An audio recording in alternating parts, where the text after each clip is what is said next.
know there's not much that I can say that would make things any better right now, but I just want you to see in my eyes how sorry I am for the comments that I made yesterday.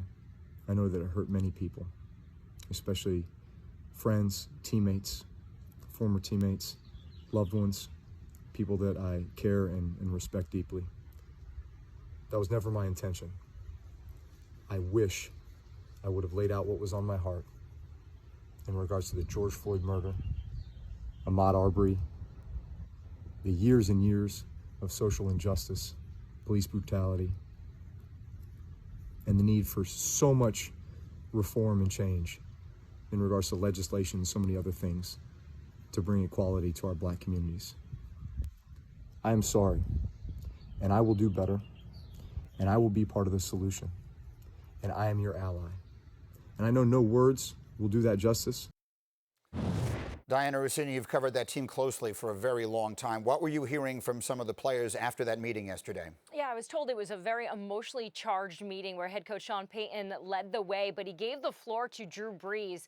And a few of the players says that the apology was very similar to the video clip that you just saw there that Drew Brees posted on social media. And I was told it was very, very important for him to address his teammates and make sure that they knew that he truly believes that he missed the mark on this entire situation. I was told that Malcolm Jenkins, the most vocal player on this team when it comes to what we're discussing at this point, was the first to accept the apology from Drew Brees. Now, going forward, though, in terms of how this team feels collectively, I'm told from the players, this isn't going to change how they operate inside the locker room. They feel that they are a family. They're united on this.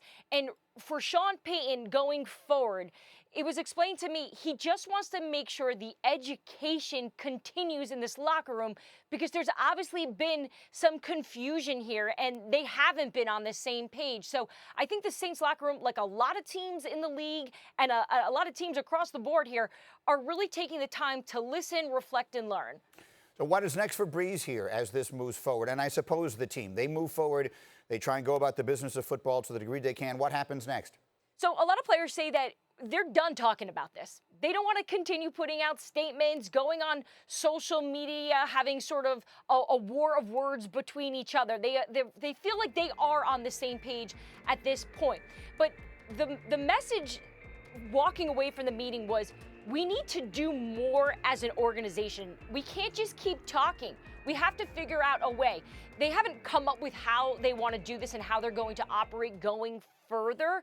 But my biggest takeaway for this team is once again, this is one of the strongest locker rooms. They are united on this, and it's really going to come down to the leaders on this team like Drew Brees, Michael Thomas, Alvin Kamara, and obviously their leader Sean Payton to come up with how they're going to move forward on this. Yeah, you know, we talked to Demario Davis yesterday. One of the points he made, and I think it's important here, is he said, I'm paraphrasing, I don't want to talk about Drew Brees because that's taking away from the issue we should really be talking about here. It's not that the Drew Brees piece of it isn't important, but it isn't the most important part. In the same way that the conversation from the very beginning and the way that Brees did the other day, it was hijacked away from what really the message is supposed to be. So I understand there are probably a lot of reasons why they would like to move the conversation forward.